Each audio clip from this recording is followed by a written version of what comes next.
Today nga, dumating na ang package ko from We. Dito nga, pwede ka mag-order online ng mga Asian and Hispanic groceries. Dahil nga Pilipino tayo, syempre, mga Pilipino foods ang binili ko, ano pa ba? Charot. Pag umorder ka nga rito, less than a week lang, darating na ang package mo. Wala nga pala sila ditong cash on delivery. Pero kung ambisyosa ka, kagaya ko, pwede mo hati-hatiin yung payment mo at yan papasok ang payment plan. Pero syempre, bago mo magamit yung payment plan, dapat meron kang debit card or credit card para makagamit ka ng payment plan. Pero kung wala kang debit card or credit card, hindi mo magagamit ang payment plan. Pero kung ambisyosa ka talaga, maghanap ka muna ng sugar daddy mo, Mima, na magpapagamit sa'yo ng black card. O diba, unlimited yun. Joke lang po. At ayan nga, nabuksan ko ng aking box. At ang unang product natin are air pouch. Yes po, air pouch. Sorry naman. Nilalagyan po talaga ng para maging safe ang ating mga items. Kasi kung hindi, baka bago mo ma-receive yung package mo is durug-durug at basag-basag na yan. At ang unang product nga po natin is Pancit Canton. Oh my God, so much favorite ko yan. Ikaw, favorite mo rin ba yan? Ako, oo, 10 out of 10. Tapos sasamahan pa ng malasadong itlog. At ang next product natin is ang roasted seaweed. So much favorite talaga namin to ni Mikay. At isunod na natin ang cheese it. So much favorite. At isunod na ang kere. Alam nyo ba, inuulam ko to sa kanya nung bata pa ako. Ikaw ba? Lalo na yung bango. At saka yung kiss na chicheria. At syempre, hindi mawawala ang piatos. Pero favorite ko talaga. O, diba nahulog pa? Paano ko iPhone 17 Pro Max siya nahulog, Bima? Pero mas favorite ko talaga yung kulay green. Kaya lang wala silang kulay green. Kaya no choice, yung kulay blue lang. And syempre, ang pillows.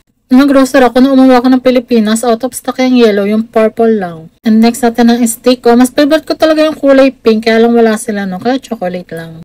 And another air pouch po. Safe na safe ang ating mga package kasi ang daming air pouch.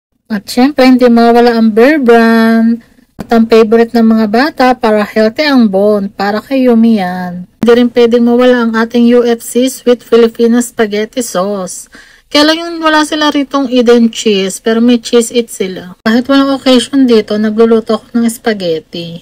Kasi pag may occasion naman dito, lumalabas naman kami para kumain. Ating tamarind soft mix, ginagamit ko yan sa pagluluto ng salmon or ng hipo. Napakasarap niyan. Try nyo yung salmon. Na-try ko yung sinampalukang salmon when I was in UAE. Napakasarap. At andyan din ang Hokkaido mackerel. Favorite ko to mula pa nung bata pa ako. At another air pouch na naman. Next product natin is Lego Sardines. Alam nyo ba, napakamahal nitong Lego Sardines na yan dito sa USA. Kaya kung andyan ka sa Pilipinas, tapos laging sardinas ang ulam mo, huwag kang masadyan kasi rito sa USA ang mahal-mahal niyan. Like double or triple the price nito sa Pilipinas. Kailangan mo pa mag-order online para lang makatikim ka ng Lego Sardines. And next natin ang Argentina corned beef. Niluluto ko yan na may patatas. Yung igigisa lang sa corned beef. Napakasarap niyan. Or kaya ginagamit ko siya para sa sopas. Ganon. Ang sarap. Or kaya igigisa ko lang siya sa sibuyas. O kaya naman ima-microwave ko lang siya para mainitan konti. At next natin ang Lego Squid. Favorite ko rin to.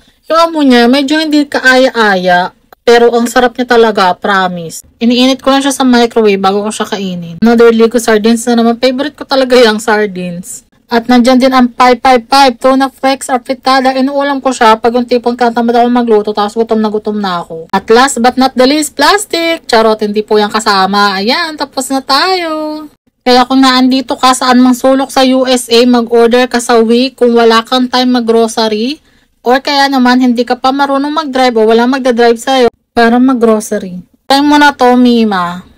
FYI lang po, hindi po ito sponsor. Personal pera ko po ang pinambili ko po dito. At higit sa lahat, hindi ko po ito pinopromote para po magbenta. Sinishare ko lang po ito para sa mga baguhang Pilipino na takam sa mga Filipino products na wala po sa normal grocery store dito sa USA.